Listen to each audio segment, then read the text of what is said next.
There are always two types of believers, right? The kind that are so down on themselves, thinking they could never amount to anything for Jesus Christ.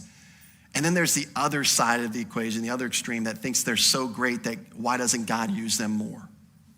It's like this delicate balance. And I'm here to tell you, if you are the kind that's just down in the mouth about yourself, don't think you could amount to anything for Jesus Christ, I'm here to tell you that the one who saved you commissioned you, gifted you, wired you, gave you the experiences that you have had to utilize you for his glory. You can be a part of what Jesus Christ is doing on this earth today. You can be a part of what Jesus Christ is doing in this community today. Not only can you be, he wants you to be. You say, I'm not qualified. He will qualify you. You say, I'm not equipped. He will equip you. You say, I'm not empowered. He will empower you. What does the Great Commission end with? He doesn't say, just go do these things and check up with me in eternity. He says, go make disciples and what? And I'll be with you always. I'll be with you always. See, the same God that was with Paul, the same God we look at Paul and we're like, oh, what an amazing thing. This guy did so many amazing things. God wants to do amazing things in your life. He wants to use your body as you present your body by faith. This is just as true of you as it was of him. And yet many believers walk around like, oh, I'm worthless. I got no value. I got nothing to offer Jesus Christ. Do you have a body?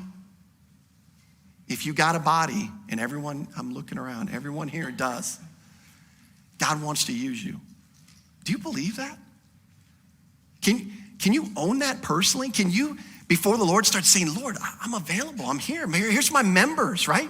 Romans 6, don't go on presenting your members to sin, but start presenting your members to God. Romans 12:1, present your bodies as a living sacrifice.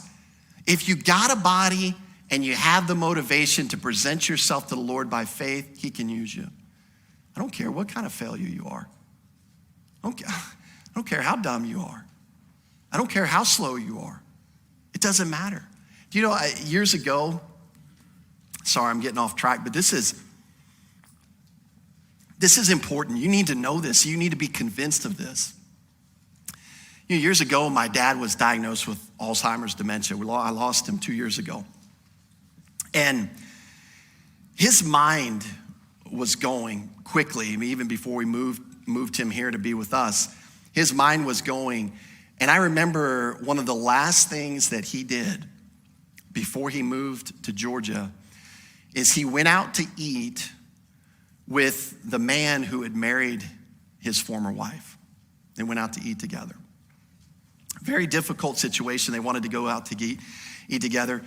My dad, not clear of mind many times, but in that conversation, he was clear in mind, and he locked in on the gospel with that guy. He shared the gospel. He cried with that man over dinner, and that man got saved that night through the ministry of my dad, who had Alzheimer's dementia, who years later couldn't even remember his son, and yet God used this man to change the eternal destiny of another man who, quite frankly, my dad could have said, he's not worth the gospel. I don't have to share the gospel with him. He did this to me. He did that to me. And maybe because he wasn't in his right mind, he said, you know what? There's a guy in front of me. I'm going to share the gospel. But God used him. The gospel's the power of God to salvation. You don't have to like somebody. You don't have to approve of somebody. But if you share the message, you might unleash the faithful hound of heaven on them. And that's what it's all about.